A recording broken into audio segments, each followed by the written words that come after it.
Stop me if you've heard this before. Work hard. Stay in school. Be a good person. Success will follow. You believed it. Your parents believed it. Your teachers drilled it into your skull like a mantra. And here you are, years later, still broke, still waiting, still wondering why the formula didn't work. Let me tell you something that's going to sting. Getting rich isn't mysterious. It's not complicated. It's brutally simple. The reason you're failing has nothing to do with luck, timing, or opportunity. You're failing because you've been programmed to fail. You've been conditioned to seek comfort instead of control.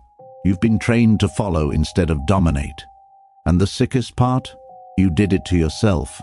You chose the warm blanket of predictability over the cold steel of power. Machiavelli said it 500 years ago. It is better to be feared than loved, if you cannot be both. He wasn't talking about being a tyrant. He was talking about control. The wealthy understand this. They don't wait for permission. They don't ask nicely. They take. They build. They control.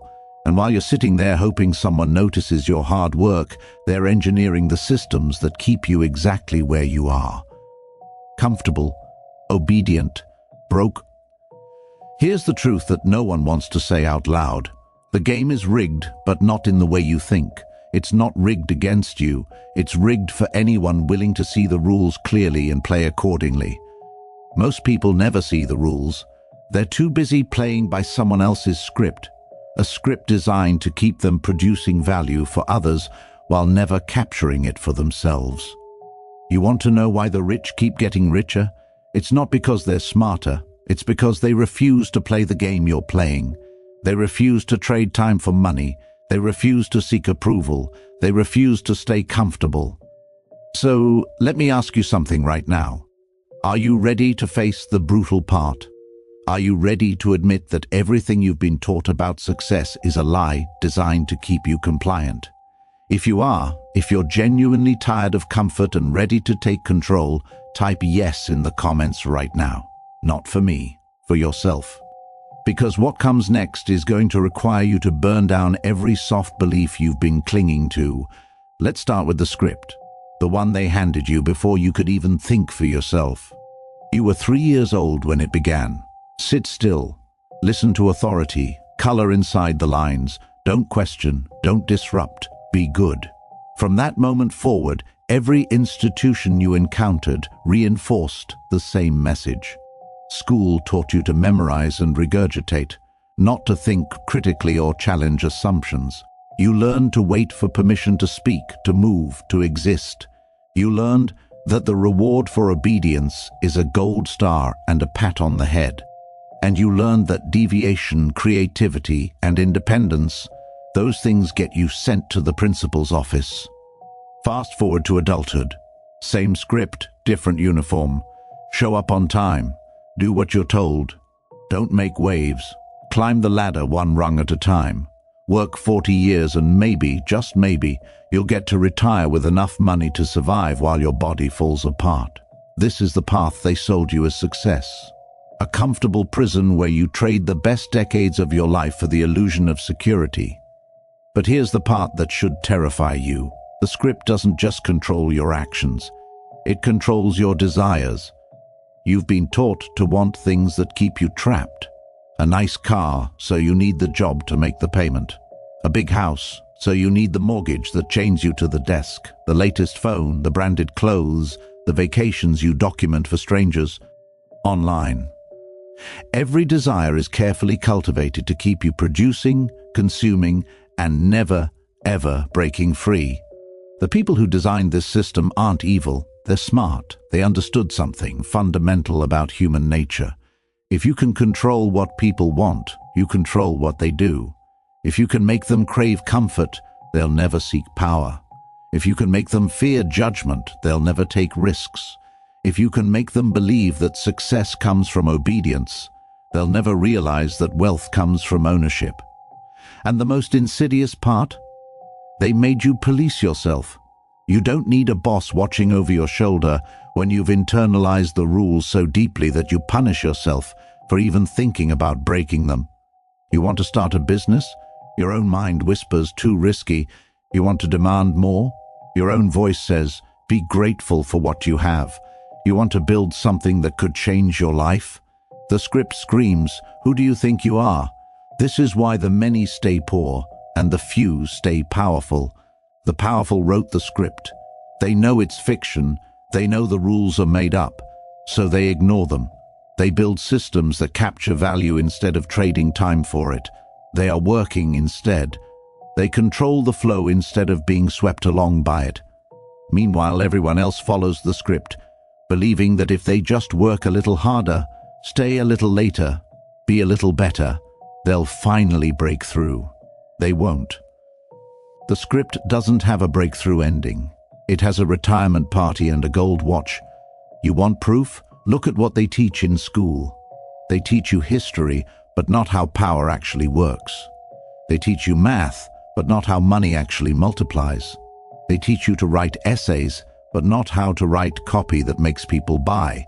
Every single skill that could give you leverage, that will help you break free, you have to learn on your own, after hours, in secret, like you're doing something wrong.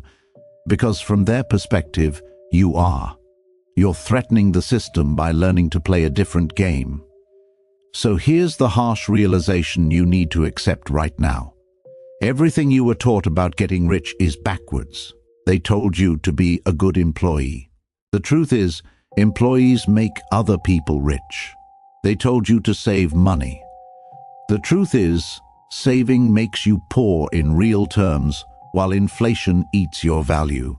They told you to go to college and get a good job. The truth is, college is debt training, and jobs are time traps.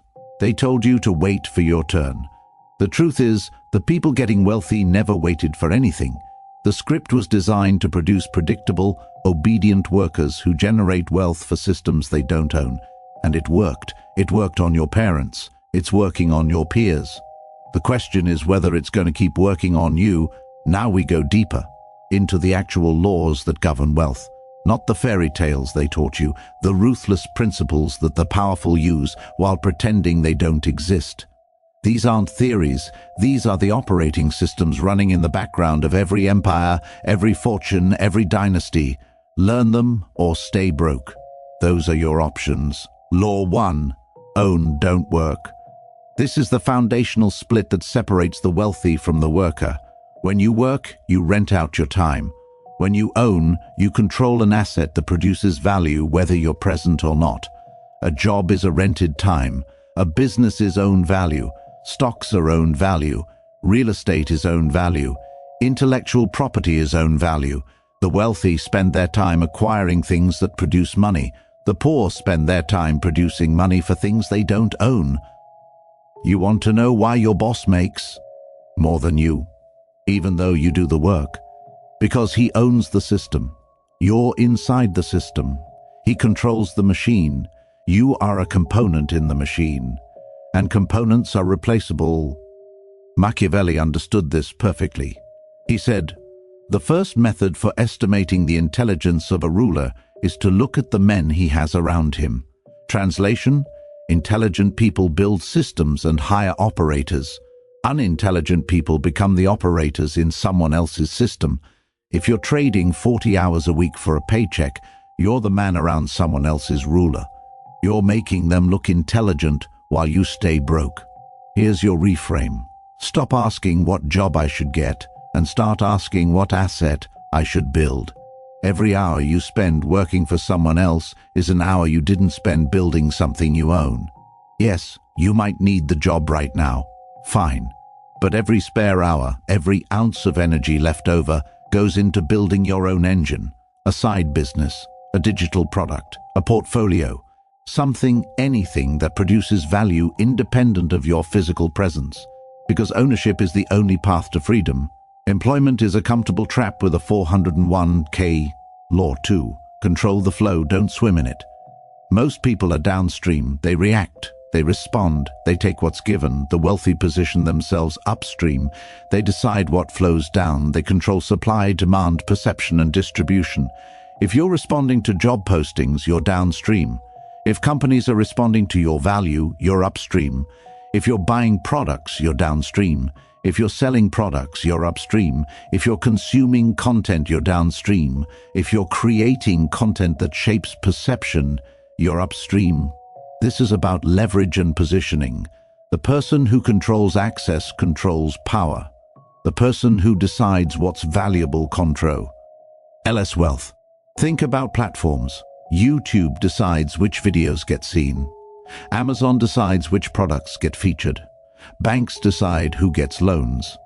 These entities don't work harder than you. They control the flow, they tax the river, they own the bridge. Everyone else pays the toll. Bruh.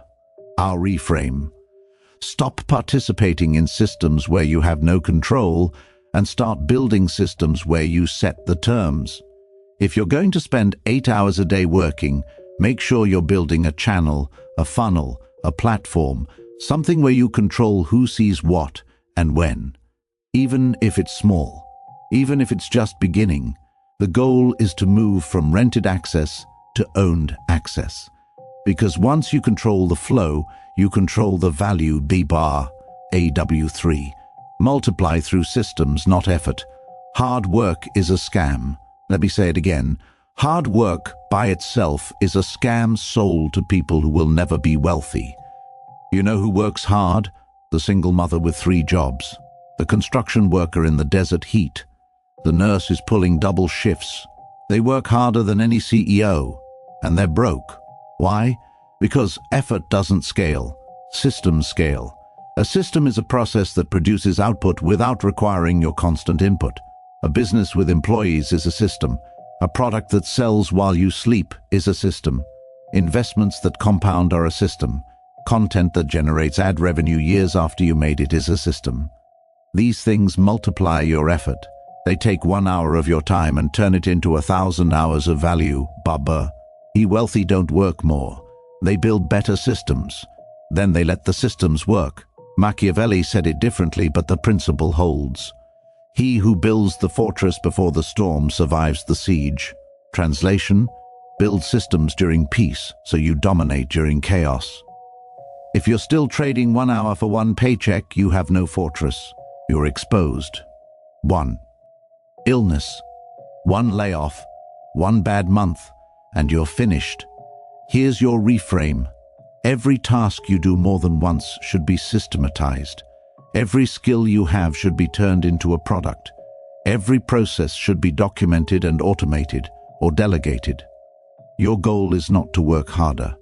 Your goal is to build a machine that works without you. Then you build another machine and another until your life is a portfolio of systems generating value while you sleep. Law 4. Appear strong even when building. Perception is reality in the wealth game. People don't invest in weakness. They don't buy out of desperation. They don't partner with someone who looks like they're barely surviving. This doesn't mean fake it. This means control what you show. The wealthy understand that confidence attracts resources. Doubt repels them. If you're starting a business and you tell people you're not sure if it'll work, they won't buy. If you tell them this is the future and they'd be smart to get in early, they'll pay attention. Same business, different frame, different result. Machiavelli was brutal about this. Everyone sees what you appear to be. Few experience what you really are. He knew that the appearance of power often matters more than power itself. A king who looks weak gets overthrown even if he's secretly strong. A king who looks strong stays in power even when he's vulnerable. Your reputation, your brand, your image, these are weapons. Use them. Your reframe. Audit what you're broadcasting. Your social media, your appearance, your language. Are you showing struggle or strategy? Are you documenting failure or progress? The world rewards those who look like they're winning. Fair or not, that's the game. So control the narrative, show the wins, share the lessons, build the perception that you're someone on the rise, someone worth betting on, someone who's going somewhere. Then act. You'll go there. Law 5. Use desire, don't satisfy it. This is the darkest law and the most profitable. The wealthy don't give people what they need. They create desire for what they sell. Fast food doesn't satisfy hunger, it creates cravings. Luxury brands don't satisfy the need for a bag, they create a desire for status. Social media doesn't satisfy connection, it creates addiction to validation. Once you understand this, you see it everywhere. The most successful businesses aren't solving problems, they're engineering wants. You don't need a new phone every year, but they made you want it. You don't need designer clothes, but they made status feel like survival. You don't need the course, the supplement, or the subscription, but they made you feel incomplete without it. This is the game. Desire is more profitable than satisfaction because satisfied customers stop buying. Desiring customers to buy forever. Here's your reframe. Whatever you're selling, don't sell the solution, sell the transformation. Don't sell the weight loss, sell the confidence and the looks and the life they'll have. Don't sell the course, sell the future version of them that has the skill. Don't sell the product, sell the identity shift that comes with owning it. Make them want to become someone, and your product is the bridge. That's how you build wealth. Not by satisfying needs, but by positioning yourself as the path to their desired self. Law 6. Build systems that survive you. Legacy isn't about being remembered. It's about building things that continue generating value long after you're gone. The truly wealthy don't just make money, they build institutions, trusts, corporations, foundations, things that outlive them and continue compounding. This is multi-generational thinking. Most people can't think past next month. The wealthy have been building for decades. Rockefeller didn't just get rich. He built Standard Oil, a machine so powerful it had to be broken up by the government. Even then, the pieces became Exxon, Mobil, and Chevron. His wealth didn't die with him. It multiplied through structures designed to survive. That's the difference. You're thinking about paying rent. They're thinking about building empires that their great-grandchildren will inherit. Your reframe. Everything you build should be designed to outlast you. Create intellectual property. Build businesses that can run without you. Invest in assets that appreciate across decades. Think structure, not hustle. Think entity, not effort. Because the real game isn't making $1 million. It's building a system that makes $1 million every year, forever, regardless of whether you're alive to see it. Which of these laws scares you most? Which one makes you uncomfortable because you know you're violating it right now? Drop the number in the comments, 1 through 6. Be honest with yourself. Now let's talk tactics. Concrete moves you can make starting today. Theory is useless without execution, and execution requires specific high-leverage actions that move the needle. Here's how you convert what you just learned into actual wealth. First, tactic. Skill conversion. You have skills right now that you're giving away for free or selling for slave wages. The move is to package that skill into a scalable offer. If you can write, create a copywriting service and charge per project, not per hour. If you can edit video, offer done-for-you packages to businesses. If you know marketing, consult. The goal is to take the thing you're already doing and position it as a premium service with premium pricing. Most people underprice because they don't understand value. You're not selling time, you're selling outcomes. A business owner doesn't care if the sales page takes you 2 hours or 20. They care that it converts at 30% and makes them $50,000. Price accordingly. Second tactic, the content engine. This is the single highest leverage move available to anyone with internet access. Create content in your niche every single day. Video, writing, audio, it doesn't matter. Pick one platform and dominate it. The goal is to build an audience that sees you as the authority. Once you have attention, you have leverage. You can sell products. You can sell services. You can sell access. Attention is the new oil, and most people are too afraid of judgment to drill. That's your opportunity. While they're worried about looking stupid, you're building an asset that generates income for years. Third tactic, system stacking. Don't just build one income stream. Build 3, then 5, then 10. Each one doesn't need to make you rich, it needs to make you resilient. A freelance gig, a digital product, affiliate income, ad revenue, investments, consulting. The wealthy don't have one big win. They have a portfolio of bets, and enough of them hit to create momentum. Your job is to build small systems, validate them, then scale the ones that work and kill the ones that don't. This is how you go from fragile to anti-fragile. Fourth tactic, strategic positioning. Stop competing on price. Compete on positioning. If you're the cheapest, you're replaceable. If you're the specialist, you're irreplaceable. Niche down until you're the only option for a specific type of customer. Don't be a marketer. Be the marketer who scales e-commerce brands doing 7 figures in the health niche. Don't be a coach. Be the coach who helps divorced men rebuild their lives and income. Specificity creates authority. Authority commands premium pricing. Fifth tactic, the money river principle. Money is already flowing. Trillions of dollars change hands every single day. Your job isn't to create new money. It's to redirect existing flow into your system. Find where money is moving in your industry. Then position yourself in that flow. If businesses are spending millions on ads, become the ad buyer. If consumers are buying courses, create the course. If investors are buying real estate, become the deal finder. Don't try to create demand from nothing. Find existing demand and capture it. Sixth tactic, speed and iteration. The biggest mistake people make is waiting for perfection.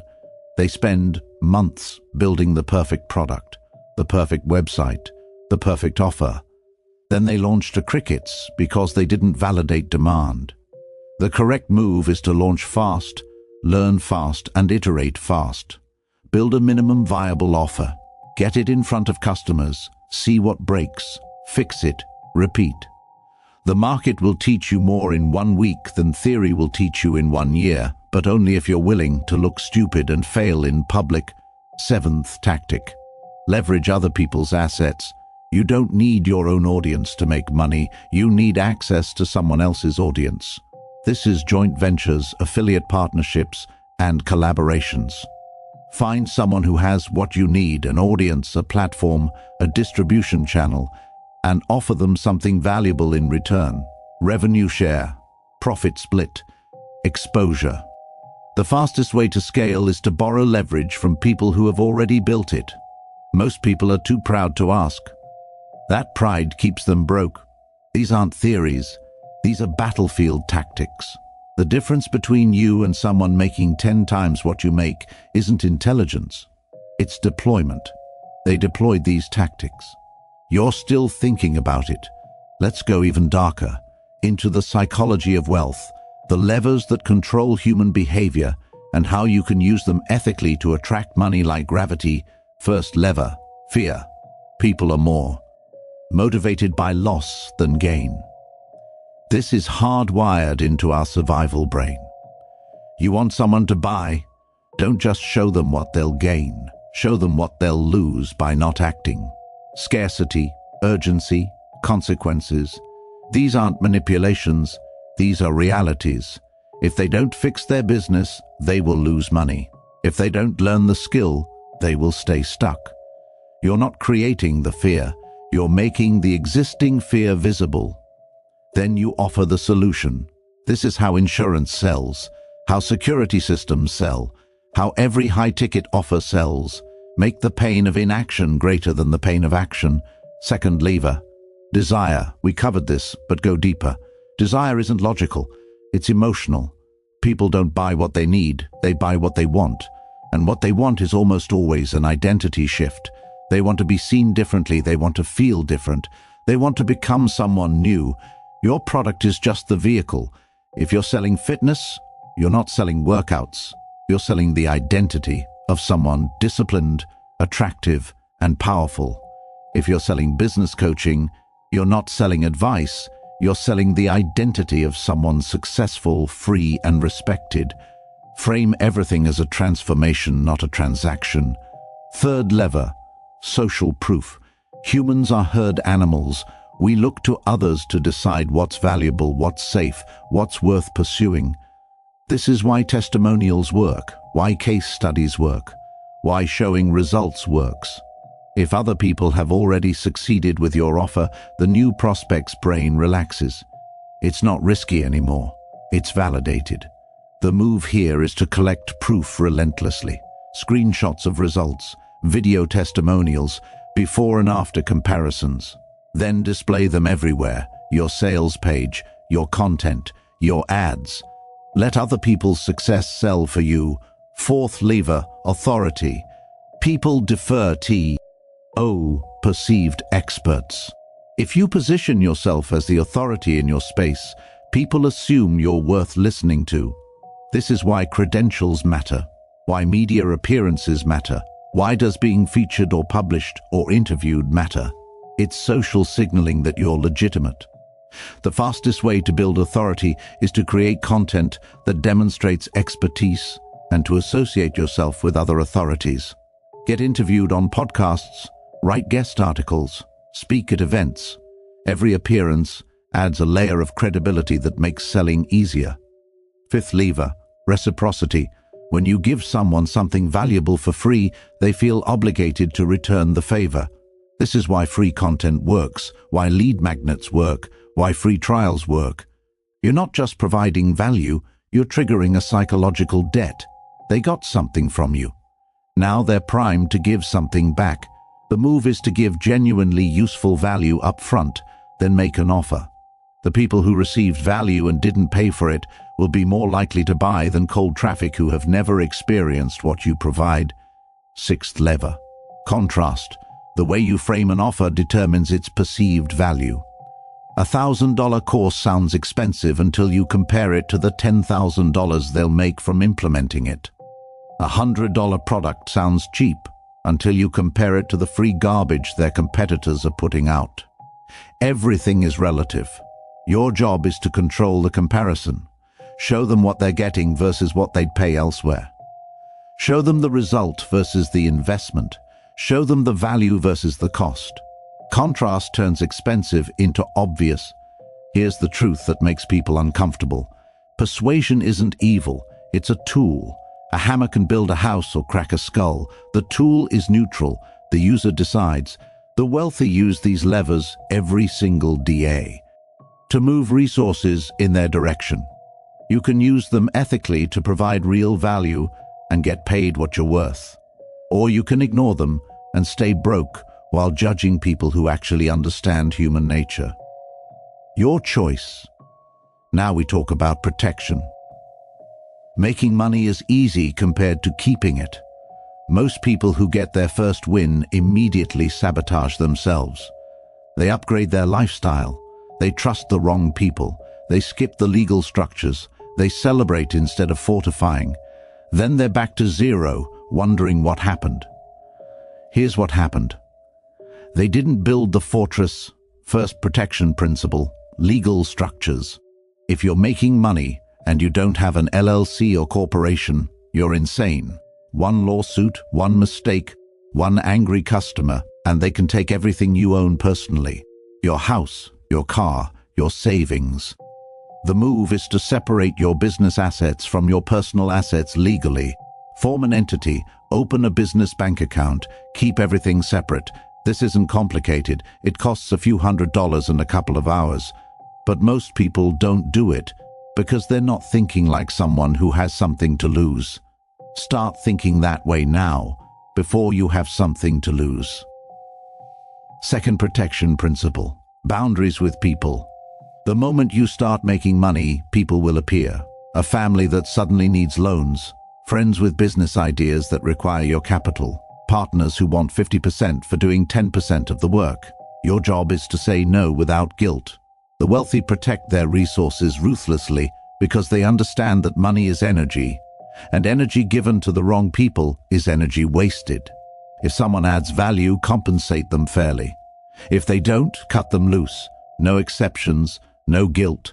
Third protection principle, ruthless partner selection. If you're going to work with SOM, E1, vet Theaski, your life depends on it, because financially it does. Bad partners destroy more wealth than bad markets. Check references. Look at their track record. See how they handle conflict. See how they handle money. A bad partnership is worse than working alone because now you have all the downside and half the upside. The rule is simple. Only partner with people who have more to lose than you do. That way, they're incentivized to protect the asset, not exploit it. Fourth protection principle: discipline against lifestyle inflation. This is the silent killer of wealth. You make more, you spend more. You get a raise, you get a bigger apartment.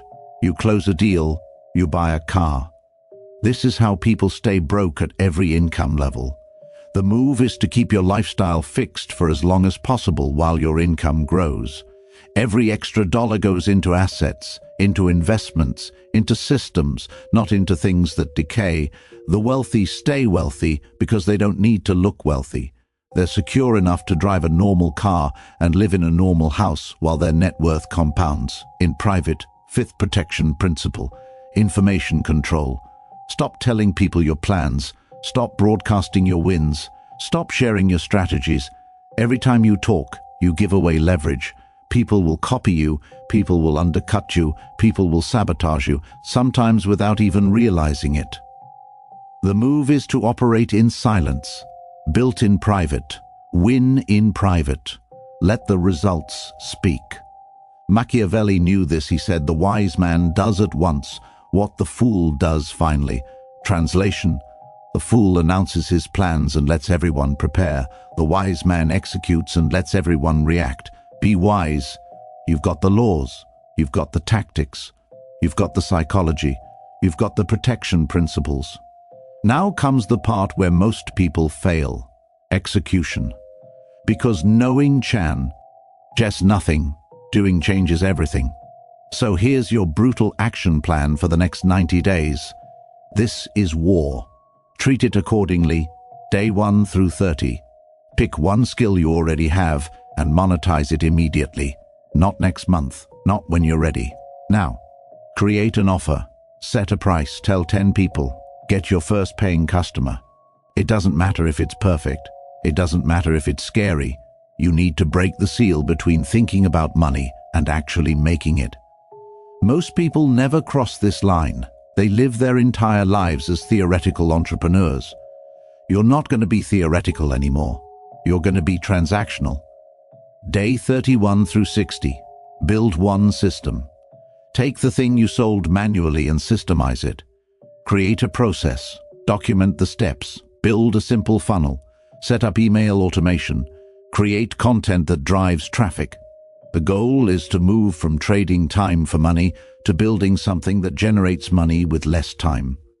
Even if it's small, even if it's ugly, the system is more important than the size. Day 61 through 90, secure one asset.